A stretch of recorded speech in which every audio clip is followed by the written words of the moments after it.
राम का जन्म 7000 साल पहले हुआ, कृष्ण का जन्म 5000 साल पहले हुआ, जीसस आए हैं 2023 साल पहले। आज 100 ईसाई देश है, 200 करोड़ ईसाई है इस पृथ्वी पर। पैगंबर साहब आए 632 में 1400 साल पहले। आज 56 इस्लामिक देश है। लेकिन 7000 साल पुराना राम का जो धर्म पृथ्वी है, ये जो देश है, आज अपने अस्तित्व की लड़ाई लड़ रहा है। इस विश्व में एक भी हिंदू राष्ट्र नहीं है, एक भी सनातन राष्ट्र नहीं है, और 1000 साल से लुटेरे लूट रहे हैं। 35 करोड़ हिंदुओं की निर्मम हत्या हुई है पिछले 1000 साल में। और ये कम्युनिस्ट लोग गरीबों और अमीरों को बीच में बांट के, हिंदुओं को बांट के लड़ाना चाहते हैं, ताकि हिंदू लड़ता रहे, कमजोर होता रहेगा, ताकि फिर से लूटते रहेंगे। और यही काम हुआ आजादी के बाद। एक गौर से सुनिए सभी लोग, आजादी के समय 47 में जिस दिन आजादी हुई, उस दिन 33% जमीन दे दिया गया पाकिस्तान को, और बोला गया सभी हिंदू इधर रहेंगे, मुसलमान उस देश में रहेंगे।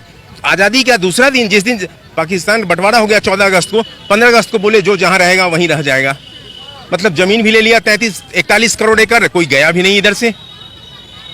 और उसके बाद क्या हुआ, यहाँ इस्लामिक यूनिवर्सिटी। आपका मांग है कि स्टालिन के बेटे को फांसी होना चाहिए? फांसी होना चाहिए। आगे सुनिए क्या क्या हुआ है समस्या भारत देश में गरीबों वंचितों के साथ। इनको झूठी चीजें सुना कर भारत का शिक्षा मंत्री बनाया गया मौलाना अबुल कलाम आजाद को। उसने क्या बोला, इस्लामिक यूनिवर्सिटी बनाओ भारत में, और हिंदू यूनिवर्सिटी नहीं बना सकते। 50 इस्लामिक यूनिवर्सिटी है। गीता रामायण नहीं पढ़ा सकते भारत में, मालूम है नहीं है किसी को, इधर जेल हो जाएगा। गीता रामायण महाभारत पढ़ाओगे तो बाइबिल कुरान पढ़ा सकते हैं। मुस्लिम पर्सनल लॉ लागू हुआ, 4 शादी कीजिए, 25 बच्चे पैदा कीजिए। हिंदू ये भाई साहब 2 शादी करेंगे तो इनको जेल हो जाएगा, समझ रहे हैं ना।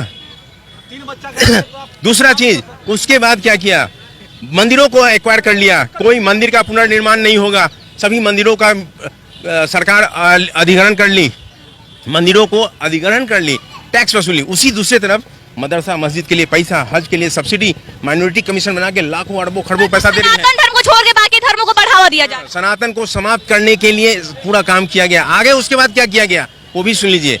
1975 में इमरजेंसी लगा दी गया, सभी मीडिया को जेल में, सभी विपक्षी नेता जेल में थे, सबको जेल में डाल के भारत का सबसे बड़ा संविधान संशोधन किया गया। उसको मिनी कॉन्स्टिट्यूशन ऑफ इंडिया बोलते हैं। और उसके बाद कई करोड़ हिंदुओं का नसबंदी कर दिया गया और बोला गया इस्लाम में नसबंदी हराम है।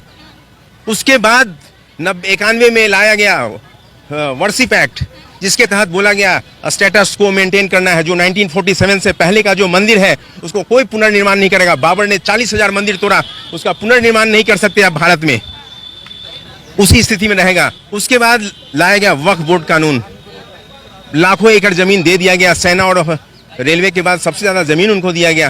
तो ये सब क्या कर रहे हैं, सनातन को समाप्त करने की काम चल रहा है। और बेचारे भोले भाले यदुवंश 25 करोड़ हैं। अगर इस्लामिक देश बनेगा तो 25 करोड़ यदुवंश का नामो निशान इस पृथ्वी से मिट जाएगा। लेकिन ये कोई समझ नहीं रहा है। बहुजन समाज जो है 60 करोड़। अगर रुकिए, अगर देखा जाए तो जो यादव समाज के लोग हैं वो कहते हैं कृष्णा कृष्णा कृष्णा, और जो भी मतलब और भी लोग आते हैं वो राम राम राम कहते हैं। तो यहाँ पे तो लोग खुद ही बटे हुए सनातन वाले ही। मैं बता रहा हूँ, पाकिस्तान, बांग्लादेश, अफगान सब हिंदू था। योगेंद्र मंडल दलित थे, सभी दलितों को लेकर पाकिस्तान गए, एक दलित पाकिस्तान में नहीं बचा। अफगान कांधार गांधारी का जगह था, गांधारी गांधार, कृष्ण शकुनी मामा गांधार के थे, एक हिंदू नहीं बचा। लौ से लाहौर था, कुश की पहाड़ियां जो कुशवाहा है, भगवान राम के वंशज हैं ये कुशवाहा जाति, तो कुश की पहाड़ियां, लाहौर, लौ से लाहौर सब पाकिस्तान में चले, एक हिंदू नहीं बचा।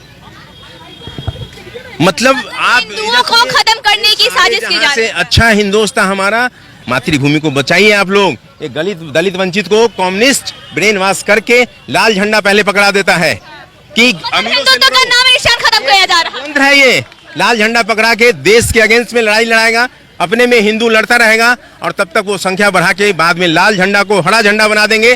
बंगाल में लाल झंडा 70 साल था, कहाँ चला गया कौन नक्सली, अब हरा झंडा हो गया। केरल में लाल झंडा था 70 साल, अब हरा झंडा हो गया, कोई बोलने वाला नहीं। धीरे धीरे कन्वर्ट किया जा रहा है क्या? आज हरा झंडा हो गया, धीरे धीरे कन्वर्ट किया जा रहा है। सब कन्वर्ट, पूरा नॉर्थ ईस्ट ईसाई हो गया, पूरा बहुत स्थिति खराब है। बिहार कश्मीर बन गया है, उत्तर बिहार का डेमोग्राफी चेंज हो गया है। किशनगंज, कटिहार, अररिया, पूर्णिया, दरभंगा, सीतामढ़ी, चंपारण, सिवान, गोपालगंज, जहानाबाद, बेगूसराय, ये बिहार शरीफ, गया, सब का डेमोग्राफी चेंज हो रहा है। बिहार इस्लामिक स्टेट बनने जा रहा है। बांग्लादेशी इतने बड़े स्तर पे तो दावा कैसे कह सकते हैं कि बिहार इस्लामिक स्टेट बनने जा रहा जा है? रहा है। आप देखिए, कैसे? आप किशनगंज जाइए, एक बार मोहल्ला घूम के आइए। पटना में दीघा से दीदारगंज गंगा के किनारे घूम के आइए। अच्छा, ये कर कौन रहा है? विदेश के 56 इस्लामिक देश, इस्लामिक संगठन, अरबों खरबों का पैसा हमारे है। हमारे जो नेता है बिहार के, फिर वो क्या कर रहे बेचारे हैं? सीधे साधे लोग हैं, भोले भाले सनातनी को बेवकूफ बना रहे हैं। ये मातृभूमि ये हिंदुओं की है, बचा लें, अभी भी समय है। अन्यथा बहुत कठिन दौर है, बहुत कठिन दौर है।